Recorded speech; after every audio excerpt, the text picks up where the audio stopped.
can't just have passion. You have to figure out where you're going and get help. If you don't have the passion, how are you going to maintain the motivation to keep yourself going? But Lynn, thank you so much for joining me here today. It's so lovely to have you on the podcast. I just think your work is absolutely fantastic. And I was saying to you before we hit record that I came into contact with your work through vocal education, through the rehabilitation certificate that I did. And I just absolutely loved your work that you were talking on performing arts medicine, and you were also talking about sort of the well-rounded singer. I think that's so wonderful with the work that you're doing. And so when I was preparing for today, I, was reading all about your CV, and you've had like the most amazing career. I think it's so fantastic. You started off, as a nurse, but also a singer. Could you just tell the listeners and the people watching a little bit about I'm sure we could talk for hours about your career and what you've done in your performing and professional world. Could you tell us a little bit about what you've done or what you do? Yeah, so a very portfolio career, as I discovered there's an actual name for it. I love that. So always involved in music from quite Mm-hmm. young age, mainly classical initially, with a real interest in jazz. But having teachers who, instead of saying, "Oh, I don't know how to teach that, let's find out," they would say things like, "Well, it's too difficult to do jazz. You have to know every single scale under the sun before you can do jazz." And so I started off on clarinet. So I was thinking, oh, so that's not available to me. And growing up in Perth in Australia, reputed to be one of the most isolated cities in the world, it definitely was isolated as I was growing up. And whilst I heard jazz around, I didn't know anybody who played it or sang it. So I just assumed it wasn't for me. And if I'm honest, I did genuinely feel that nursing was going to be the direction I wanted to take my career in part because I found it fascinating. Mm-hmm. It was my very first badge that I did when I did guides, was the hospital badge. But also, I think it certainly wouldn't have been encouraged in my family or in my community to take up music as a career. The only way that I could have done it was to go down the classical route, and I wasn't interested in classical music enough to spend 3 years at uni studying it. You got to be very And interested in so, classical music to do that.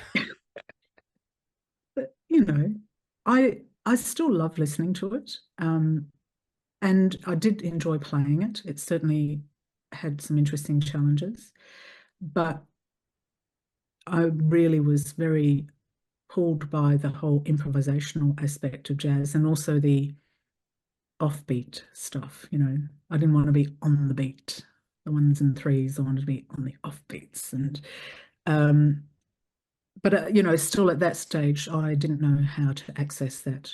So I went into nursing, and I used to sing for weddings and things like that because people found out I could sing. So I sang at parties and weddings and didn't really think much of it. And then one day, I was probably into nursing by this stage, maybe about 5 or 6 years. I had this dream. I woke up, I think I talk about it quite often, where I realized that as a result of this dream, I realized that I hadn't actually been pursuing what I really wanted in life, which was to be a singer and to be a musician. Oh, wow. It was interesting with nursing because as a nurse, you can do agency work. So it takes you to all sorts of different environments, different specialties. And I had explored doing acute nursing, so working in coronary care when I was living in Sydney, but I got burnt out and it was really tough. And I was working in one of the probably best known coronary care units of the time. And we did all the workups for the heart transplants. Oh, wow. And there was a lot of acute issues going on, and then one particular day we had like 3 arrests in the shift I was working on. And I can remember coming home and just not knowing what to do with myself. Mm-hmm. And one of those arrests was a 16-year-old girl. And nobody thought about PTSD or counselling or anything like that. You just got on with it. You know, it was part of the job. And when I returned to Perth, I had the opportunity to go and work in coronary care in the Perth hospital.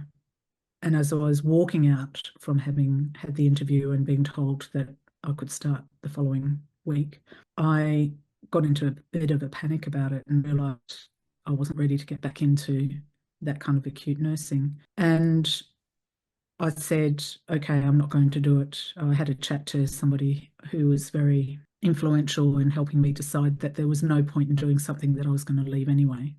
And that was an interesting moment too, was that recognizing that if it doesn't feel right, even if there's lots of signs around saying you should do it because it's sensible or you need the money, ultimately you're going to end up leaving anyway or stopping or making yourself sick.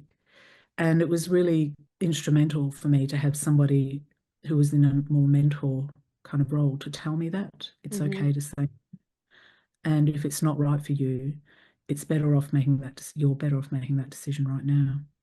And so that left me without a job.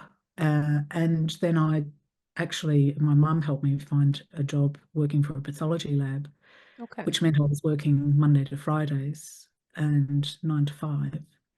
And so I had time to go and get involved in my hobby again, which at the time is what music was. And I'll go back into singing. I actually got into a show, which was sort of a semi-pro show, and this was musical theatre. So by this stage, I already was having singing lessons. And I realised that I really wanted to sing, but I just didn't want to sing the stuff that I was learning. So I was having classical, singing arias, doing Gilbert and Sullivan, doing competitions, got into the show, which was musical theatre, and it was student prints, which is sort of like a kind of a legit style. But I loved everything else about it. I loved being around other singers and musicians, doing something creative. And it was not long after that. So I had that dream and I realised actually really singing is where I want to be, and I need to pursue it seriously. And not long after that, I saw an advert for students with my absolute favourite Perth jazz singer, Helen Matthews, who recently passed away. And I think, her second student. So I rang her immediately. I went, yes, please teach me jazz. And it was really from then that I started to actually pursue what I wanted, which was jazz. And then it still took many more years again, because jazz requires quite a lot of study in order to do it well. It's not about just going and singing a jazz song. You know, you need to understand a lot more. And so then I started to learn all the different scales and the modes and the rhythms. And that journey took me down a rabbit hole, which I just loved. And that brought me over to the UK.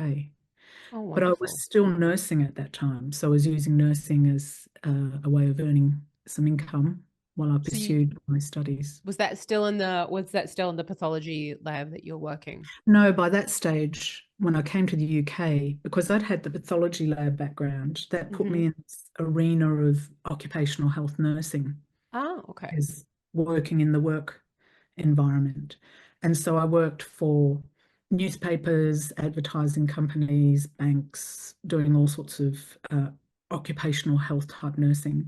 And what I liked about that was it was Monday to Friday, 9 to 5. So it gave me time to do gigs if I could, you know, because I was pursuing gigs actively, but also to study. And then one day I got a call from an agency saying, oh, have you ever worked on a film before? And I said, no. And they said, well, we've got this job come in, you know, don't know what it's about really, but it's a film set. And I went, yeah, I'll give it a go, because it's kind of my attitude. And I rolled up infamously in my uniform, which many, many years later, I was still getting teased about, because you don't work in your uniform when you work on a film. It's not very practical. And quite often you're outside. And so wearing a little white or blue nurse's uniform is actually not going to really protect you from the elements or the things that you have to do when you're doing scrambling around trying to help people. Yes, so I thought, oh, this is interesting because it's using nursing, but it's still creative. There's a creative aspect. And so I found an agency that just focused on that. And I did that for about 7 years on and off while still studying jazz, gigging, doing whatever I could in order to Wow. pursue my singing career. So I did, yeah, so I worked on a variety of different settings, including music promos and things like that. That was interesting. And got to see professional creatives, I guess. People, Yeah. people who it was the first time I'd really encountered working with people who were in the arts, were seen as professionals and got paid as professionals beyond a hobby. Yeah, so that was really interesting. And also to see the difference between the art and the craft. And that was interesting. And working with super famous people and watching them, observing how they operated. That was really fascinating. It's wonderful, isn't it? When you get involved in gigs like that and you realize, or in jobs like that, and then it's so. I mean, of course, it's another level there. As you're saying, super famous. They've worked a lot, and you can learn a lot from those types of people. I know that that's been the case for me, of just the level of not just professionalism, but also the way in which they work. I think it's really lovely to watch as well. But also the emotional and the self-doubt that really shocked me. Yeah. So working with these people who, by all accounts, were very confident and sure of themselves, certainly as a public figure, and then you'd find out there's all this other stuff going on behind the scenes that I didn't expect it. And I think that's very typical, isn't it? We assume that the public persona is the real one and the true persona is hidden. I think that's what we're seeing a lot, though, with social media, and especially I think Chappell Roan is one of those artists that's kind of really bringing it to the forefront at the moment, of just being 100% honest about it, even to the point of canceling gigs, but taking her health, before everything else. And I think that's a lot of what we haven't, I mean, I don't know, I haven't really seen it in the world of music up until this point, of people actually saying, you know what, actually, I'm not feeling very well at the moment and I need to take a step down. I think, what was it, Lewis Capaldi did that recently as well. And yeah, I think I hope that there's sort of like this change coming along in this world, that we're going, what, actually, we're all just human in the end. And we also all have doubts about what we're doing in our craft, no matter how big we get or how famous we become, that we are still vulnerable in that kind of aspect. Well, even more so because there's a lot more writing. The higher you get, the more money there is, and the more money there is, the more pressure. Oh, absolutely. Well, and the more people behind, pressure, and like loads more people riding on your success, isn't it? Like, then they're all being paid. I know, I think Pink in an interview has like 90 people as her permanent staff. All those people rely on her for their well-being, for their lives, and so she has to keep doing well in order to keep on making sure that they do well as well. I can't even imagine the pressure that they face. No, and you're not prepared for it either. And that's one of the objections I have with the industry. They're earning billions from these people. Yeah. They're not putting in the support that they deserve and that they should get, given the circumstances. You get, the sycophants who say yes, yes, yes to everything, but that may not necessarily be the appropriate response. Sometimes no is a better response. Yeah.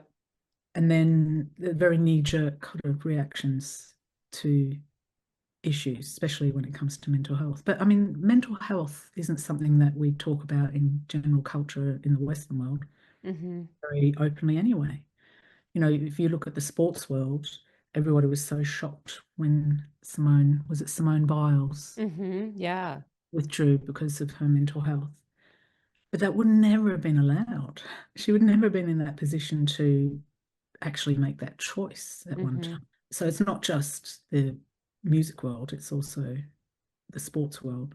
And then if you're male, even worse, you know, you're not allowed to show any kind of No. vulnerability. And that's probably one of the reasons that took me down my particular pathway that I'm going down now, Mm-hmm. is because I realized that without the mindset on board, nothing happens. Doesn't matter how Yeah. good you are, what opportunities you get, or how far someone wants to help push you. If your mind isn't on board with it, it's not happening.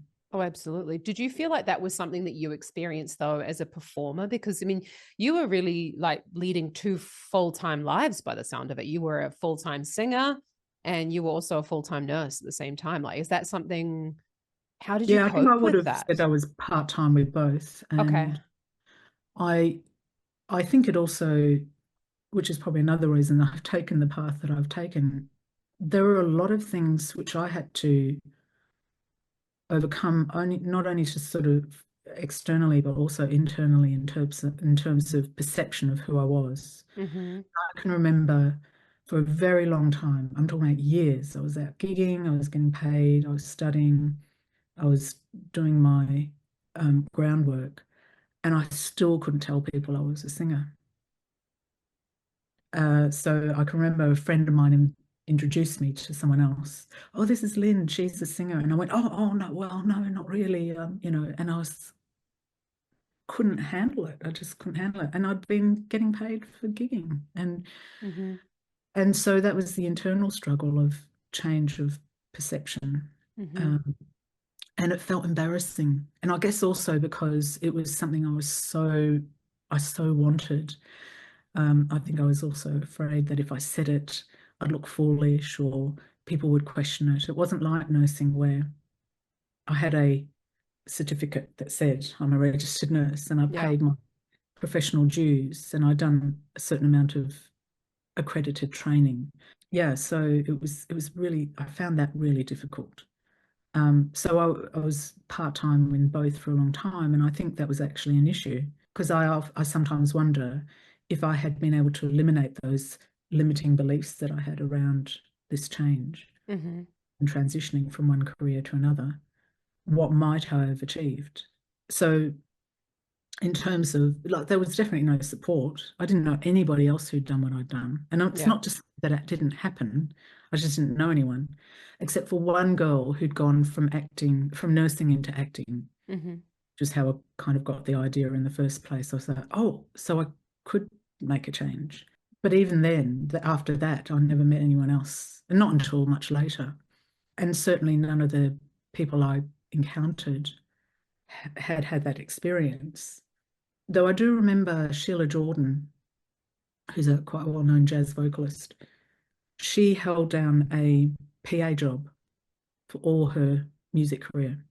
Oh, And, wow. you know, the first female, I think, I don't know if she was the first female, definitely the first singer to ever be recorded on Blue Note Records. And she's in the history books, right, for Mm-hmm. jazz, the vocalist, but held down a full-time job throughout her singing career. So that was interesting to encounter her, but that was quite a bit further down the track. So certainly, and when I went to uni, when I eventually went and did my music degree, nobody ever talked about transitioning. Oh, really? Mhm. What, that it was that you were just kind of expected to continue nursing or like expected to give that up and then just become a No, they full. didn't know what to do with that. It's like you're one or the other, or you can't Okay. have both. Or um, most of the people that I encounter in the music industry, that's all they've done. Mm-hmm. So I didn't find any role models, that I could look to. Mm-hmm. Actually, I didn't even know that I should be looking for them. They I think probably were there, but I didn't think to look to them. it's probably hard though as a singer, right? That I know I don't think I actually tried to look for a role model. I don't, and as you say, I don't think I knew that that was probably a good thing for me to do. Mm. Um, I didn't come from a musical family, so I really found it very difficult to. My parents had no idea what I wanted to become a singer, but they had no idea what to do, and they don't even sing. They're not even like remotely musical at all. So, with me wanting to do this like thing, they were just like, okay, go and do it. But there was no there was no guidance, no nothing. And so you're just really dependent on the education system, which is not really geared up for people to come out as fully rounded performers. You just like read a couple of notes there and you can sing a good tune and you've won some competitions, but at the end you kind of come out half of an artist, really, because of the, as you say, like the mindset stuff was really what held me up. But did you feel like that's just, this is my experience anyway, of like this idea of, you know, that moment, when did you realize the moment that you called yourself a singer and you kind of felt comfortable with that? Was it the studying that meant that you felt that way about yourself? Or was it, I think sometimes in music, it's almost like because you've got your feet in two camps, that you're almost like not committed enough to it to be the starving artist kind of thing. And how did I struggle with that? Yeah. I think probably one, other than though I was actually genuinely fascinated and interested in learning about the history of jazz and understand the theory and just become more competent as a musician, I also felt like there was validation in going and studying music and making it official, which is kind of ironic when you look at well, all the jazz heroes that I look to, none of them went to university. None of them learned their craft that way. And in fact, I remember there's some quite famous quote from Frank Sinatra where he sort of talked, I think someone must have been talking about people going and studying jazz. And he said, well, my university of jazz was on the road. That's right. But by the time I came along, that opportunity wasn't really there. I mean, the only time I've ever sung with the big band is at university. And I feel really honored to have had that opportunity, because to sing with a big band, it's just this whole other feeling and experience. But I would never have had it otherwise. But, you know, back in Frank and Ella and Sarah Vaughan's, that's how they got started, was as big band singers. There are a lot of big bands around in the 40s, 50s and 60s. Well, probably petering out in the 60s, because no one could afford them eventually. But imagine surrounded by all these musicians and what you're learning. You don't need to go to university, you know, you just go out there and do it every night. But for me, and I think maybe also because my dad was quite academic, so I wonder if maybe that also had an influence on me making that choice. Yeah, so definitely there was an element of feeling like I was validating myself as a singer and a musician by actually studying it. And then eventually, and I can't remember when it happened, but eventually, and it probably was after I did my degree, I was able to say, yes, I'm a singer. And I also nurse. That's how I pay my rent. I love that. Do you then, is that something that you notice bringing, because you have this fabulous course or this training program for Performers Edge, which I think is just wonderful, that you're, as you were talking about the mindset and kind of holistically looking at singers. Is that something that you experience with singing? I'm finding in the industry now, it's like either full of people who come from really rich backgrounds who just sort of like, they're the full-time performers that don't have the 9 to 5 or don't have the job to pay the rent. And then there's the people who really kind of almost struggle at the other end. I find there's sort of like this in between. I don't know, maybe just in my world, I don't really see this in between. Is that something that you coach a lot of your singers on, or that you're finding is coming up in your coaching? So the Performer's Edge, which has actually morphed into the Creator's Edge, yes, sometimes people are wanting to make sure that justifying this dream that they have, but not quite sure how to achieve it, and also wanting to overcome the limiting beliefs that they have around what it means to be a singer. And so if they're not singing full time, they feel like they haven't got the right to say that that's what they do. Having said that, I've also worked with people who there's no question of it. This is what they do. No, they don't earn any money from it, but that's what they're working on, and they accept that that's part of the process. I mean, I don't think there's many other professions where you could be expected to work for free for so long before you actually get, if you ever get any kind of remuneration. But that's always that poor artist mentality, isn't it? That tends to pervade. I think more than anything, I work around comparison and not feeling good enough. That's probably the biggest problem that I find with creatives and performers. Always comparing themselves to other people, always even comparing themselves to themselves and not meeting their, standards. Perfectionism, not feeling like they have what it takes, whatever that is, but they're not really sitting down and actually defining, well, what will it take? Yeah. What is your definition of success as a singer?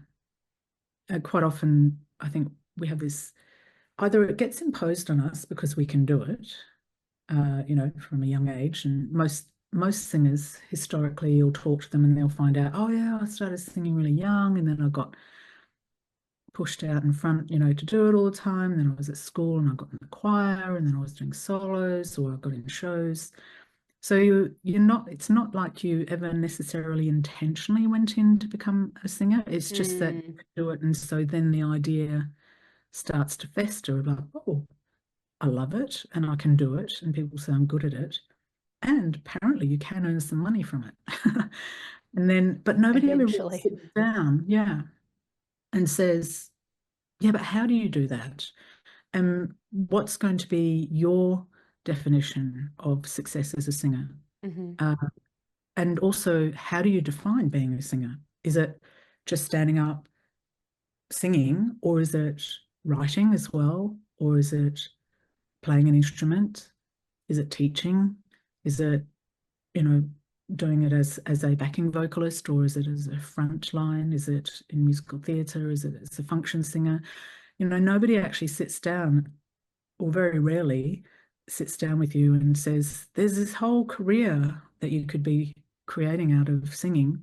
And what's going to be right for you is something that you need to decide, in terms of what your interests are, what your passion is, what your skill sets are. So I think it's it's a funny one, that. Whereas with instrumental music, more often than not, you have to at some point go to a teacher. Yeah, not with every instrument, but or with every situation, but it's more common for an instrumentalist to go and have and accept that they need to go and have lessons than it is for a singer. And also within the industry, singing is not seen as a particular skill. It's something you can or can't do. I find that so interesting that you say that, because I think a lot of, just from my experience, it's like that, you're not a musician because you're just a singer. That's what I used to experience a lot of. It's just singing. What instrument do you play? And it's like, well, my singing is my instrument. Oh yeah, but I mean, that's not a real instrument. Yeah, I've had people say, oh, anyone can do that. Really? Okay. And the other one too is, like, I can remember working with a very famous singer, and he was having a lot of problems with his voice. And I was just talking to him about, I can't remember how I brought it up, but he said, yeah, but I'm not a singer. And I said, what do you mean you're not a singer? He said, well, I'm a keyboard player. And I said, so how are you famous? Like, are you famous for being a keyboard player or for the songs that you've sung? He said, oh, well, yes, of course, I'm famous for this song and that song, but I'm the writer. And I said, but you sang it. It wasn't like you gave that song to somebody else to sing. No, when you sing, people don't sit there and go, oh, there's this person who's got this famous song, and he's a keyboard player. They say, oh, there's this singer. Yeah.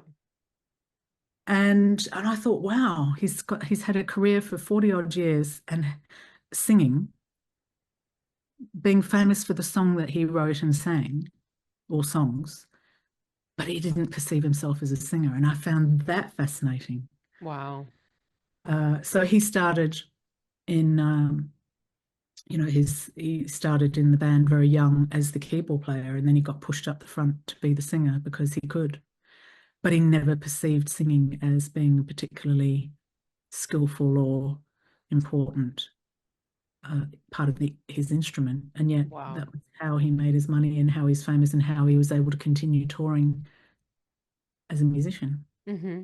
So if you've got a singer who, sorry, somebody who actually made their career from singing, not perceiving themselves as a singer, what chance do you have, as somebody who that's what they Who do, only sings, or who who, only sings? who only sings rather than, I think that's amazing. And I think that's do you feel then that that was something, I mean, you've just had this, yeah, coming from transit, being a singer, and then, going into nursing, then becoming, as you were saying, kind of part-time, both of them. And did you feel like, I noticed that you're talking a lot about, in your Creators Edge program, you talk a lot about passion. I noticed that was something that really came up a lot.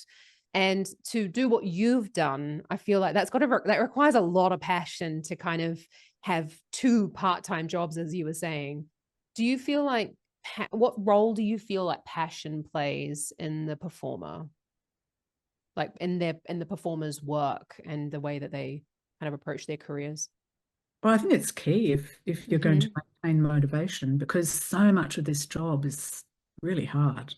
The Yeah. average person wouldn't put up with the kind of rejection that you incur as a singer, Mm-hmm. uh, or as we were talking about, not getting paid, Yeah. or Been doesn't there, matter done how that. long you've been working at the job, somehow it's Mm-hmm. still okay to ask a singer who's been a professional for decades to do something for nothing. Mm-hmm. Um, so if you don't have the passion, how are you going to maintain the motivation to keep yourself going? And it's probably why some people fall away from it. Mm-hmm.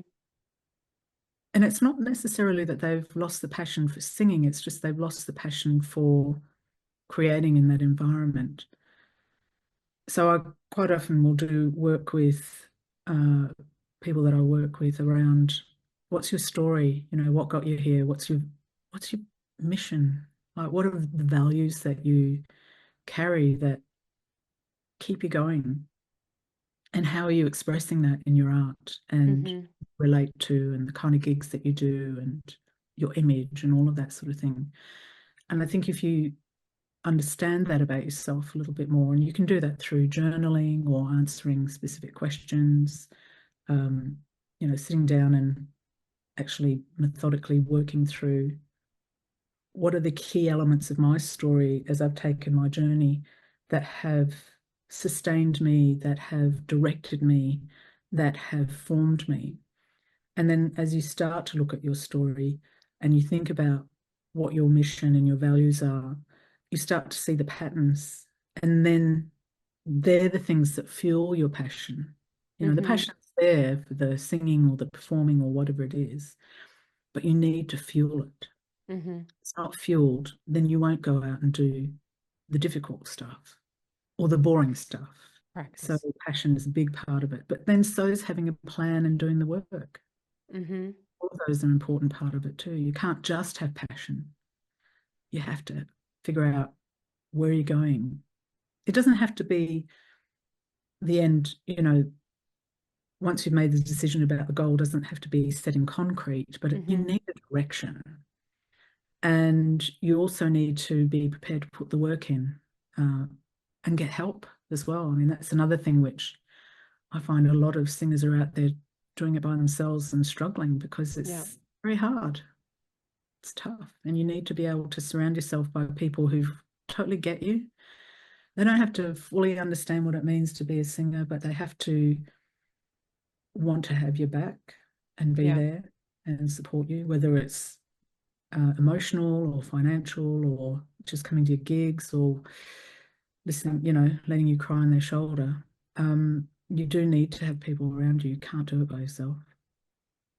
How do you go about finding those types of people, though? I mean, I found that was really difficult for myself as a singer in London, was that, you go to these auditions and yeah, you see all the same people, but you're sort of semi in competition with a lot of the people that are on your day or in your casting bracket.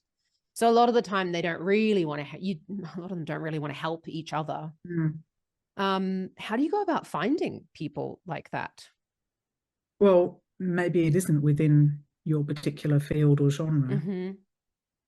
And it might be a family member, it might be a friend from school or college, or it could be somebody that you worked with somewhere along the line, Mm-hmm. a clinician, um, Or a coach, maybe. or a coach. Yeah.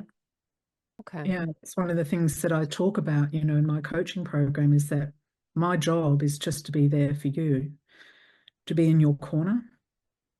Because even those people who are whatever you like to call making it in the industry, most of the people that work with them have ulterior motives and may not always help you make the right decision for you because there's something right, it's affecting them in some way, Mm-hmm. whether it's financially or reputation or whatever.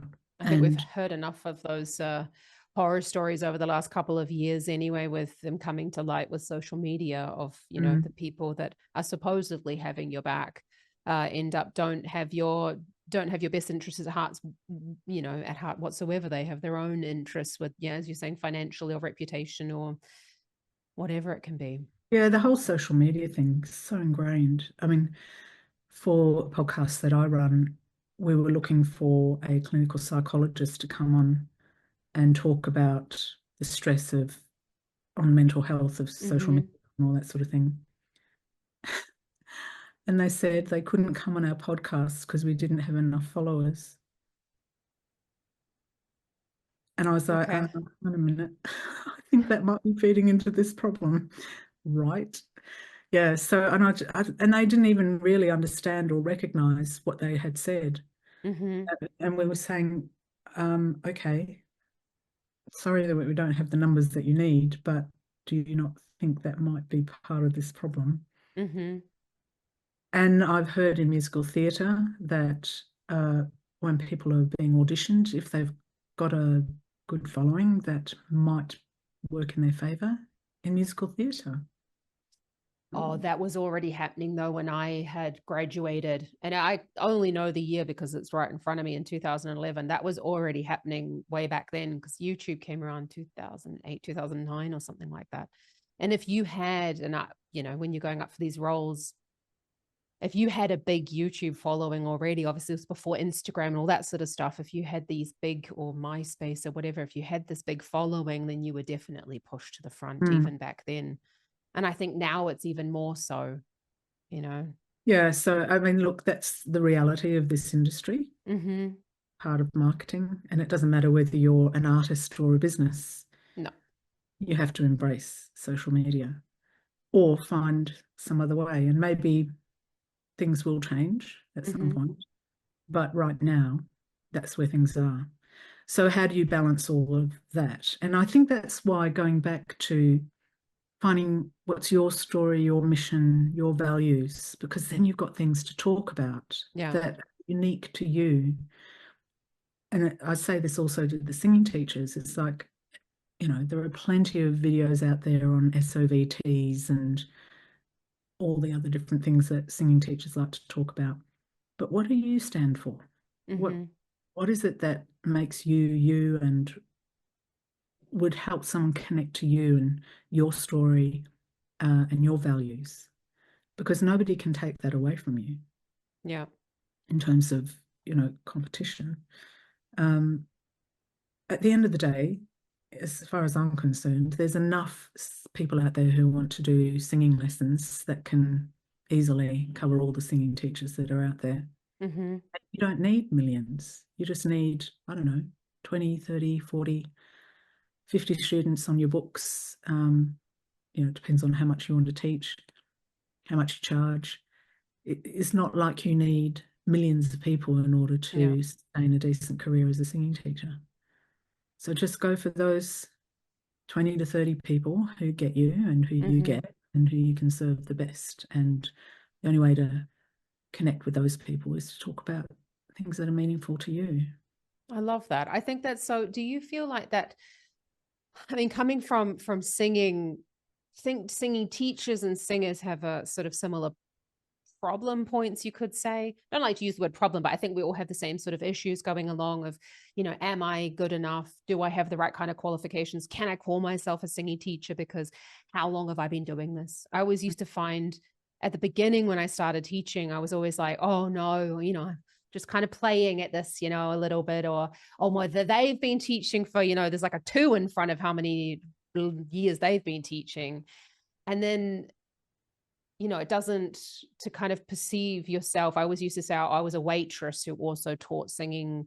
I was a waitress who sings, who also taught singing on the side, and I was like these different careers that I was going in, waitressing to pay the bills and then doing everything, so. But do you feel, is that why you created BEST? Is it because you wanted to, why did you create it? Was it to show, kind of fill those holes for the singing teachers out there that maybe hadn't had that type of mindset help as well? Because I noticed you've got, as you're saying, you've got your videos about the technical aspects of singing, but also about acquiring students. And, what was your concept behind creating BEST? Well, to be honest, it was not my choice. It was thrown upon me by students who wanted to learn how to become a private singing teacher. Okay. And they came to me because they discovered that that's what I did. I also did private singing teaching. So this is when I was working at a music college, and these students were graduating, coming out with degrees, and then quite quickly realizing that a degree didn't get you a gig. Mm-hmm. And so that they probably would end up having to do some teaching, but even though they'd spent 3 years, at our college, they still didn't know enough to go out and do any teaching. So this group of 6 students came to me and said, we wondered if you would help us and maybe do a course or workshops or something to help us understand what we need to know in order to teach singing. So I put together a course of 5 hours, which I delivered in one of their lounge rooms I think it was on a Saturday afternoon. And before I even finished, I had people approaching me and going, oh, I heard you've got this course on how to become a singing teacher. Yeah, so it kind of went from there. And I was very reluctant because I never wanted to be a singing teacher trainer.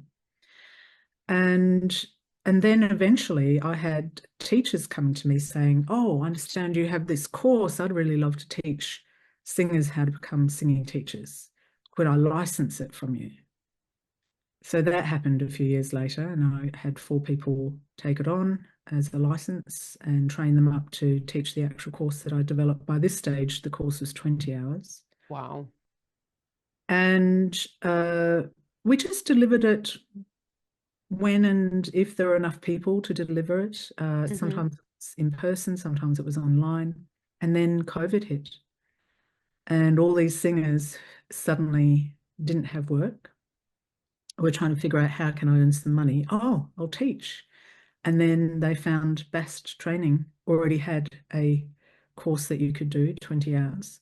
At that stage, it was a certificate of attendance. We didn't give any endorsement to people who came through the course because we didn't observe them teaching, didn't do any testing or anything like that. It was literally just, here's the information, off you go. Yeah. So that's how BEST came along. It's taken me probably until the last few years to fully embrace it as part of my business. And now it's actually a level 5, 120 credit extended diploma through RSL Awards. So that they're the awarding centre, but we're the learning centre that delivers the course. And we've had 21 students going through. And wow. I'm realizing that it's really important. It's important to give people a good grounding. It's not by all means, the end of the story when they finish the course. I hope that it just, first of all, gives them a safe and practical, science-based approach to helping someone sing better. Yeah. And to sing safely. and a curiosity to go and find out more. I think that's so wonderful, because I know when I started teaching, there was like nothing out there. It was like my singing teacher said to me, "Oh, Zoe, you're kind of you're really specific about technique. I want to give up a day. Do you want to just like take over my Fridays?" And I was just like, okay. And I didn't even know where middle C was. Oh, I knew where middle C was on the piano, but I couldn't play anything for the life of me. And then I just got handed a full roster of students on a Friday. It was like, there you go do it. And then I gave up after about 3 years, because I was just like, I don't know what I'm doing with these people. I don't know how to help them, which is why I just love what you're doing with, you know, training teachers to teach better and giving them that support as well. Of, it's probably, I also see you have a membership, so I'm assuming it's also a bit about the community as well, of asking questions. Yes. That idea that they can come to you when they, you know, they do want to. And it's not also about transitioning to go, like, I'm never going to be a singer ever again. But as I find, singing teaching is obviously a really great way to still be a singer, but to pass it on, but also to, you know, it's also a flexible job for people who are still singing in that kind of way. I think it's wonderful. Yeah, and life changes, you know, your priority changes. Maybe you have kids, you know, sometimes that might change. You might not want to tour anymore, you know, all of those things. So it gives you an opportunity to stay connected to singing, but still earn an income. So you could either use it as a supplementary income, or it could eventually replace the income. Yeah, I mean, I think I was just in a very unique situation of having that medical background, the education background. So my degree in music was music education. And I'd taught and worked in higher education. And I'd done a lot of my own research and study.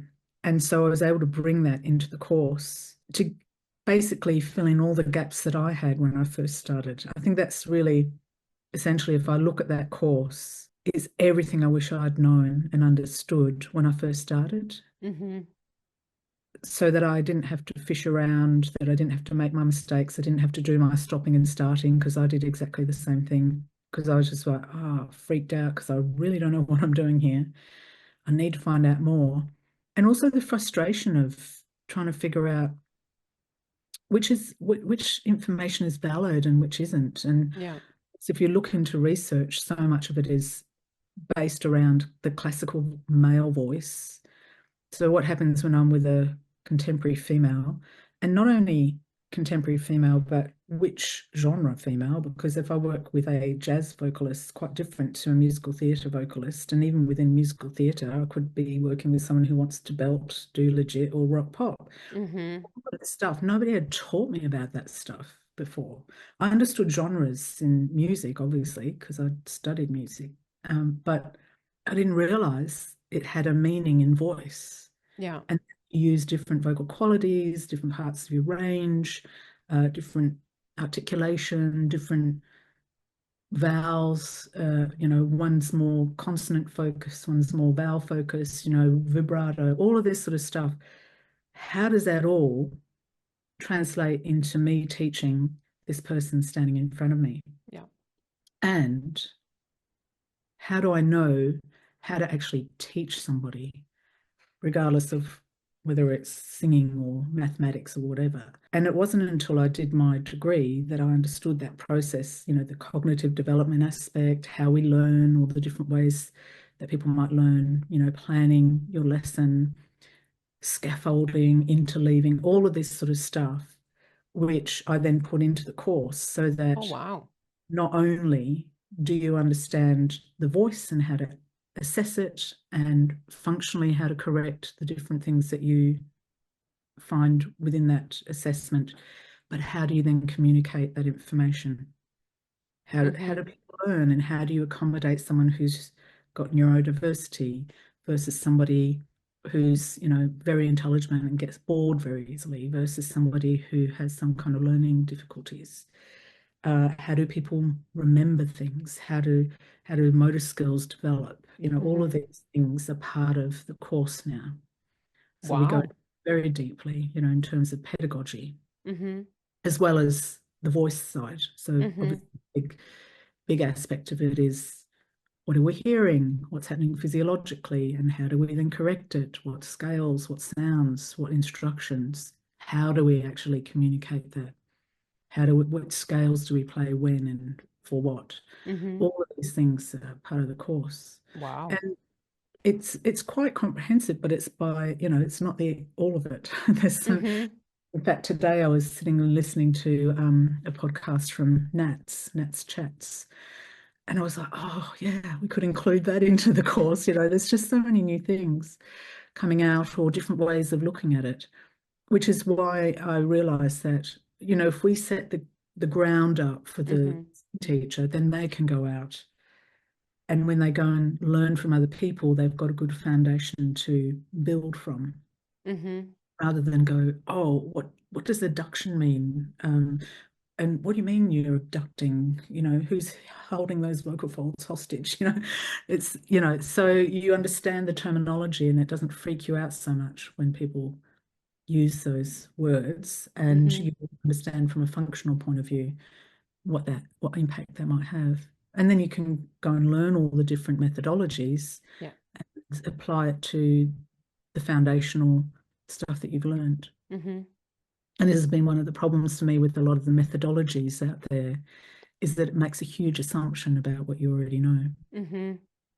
Oh, I noticed that hugely with, there are various different methodologies out there in the world. And yeah, I noticed that, having been through a lot of them from the singer point of view, a lot of them, a lot of them are not really grounded in science, but also when you do go then into teaching, it's very difficult when you're just reading these books to go like, okay, well, that's the idea behind it, but how do I actually then communicate then with my student?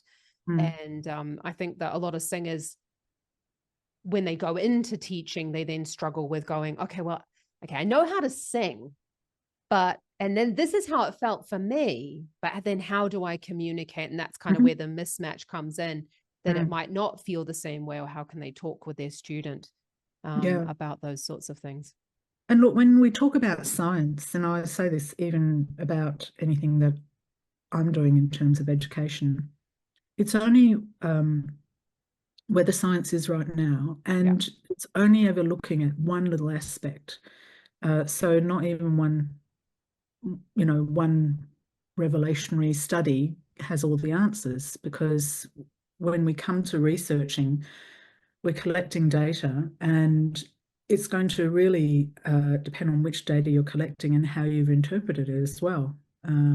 And what were the confounding aspects of it, and what wasn't, and as opposed to what was looked at. And I mean, my research, I looked at laryngeal height, vocal fold closure, and performance 1, 2, and 3. And A, it was way too much. and B, I realized when I came away from that study that I had a tiny, tiny, tiny fraction of a picture of what was going on as a female singer sang on a R sound on a D major scale between D4 and D5. Tiny, even though I had all these data points, and I still couldn't come to any very useful conclusions.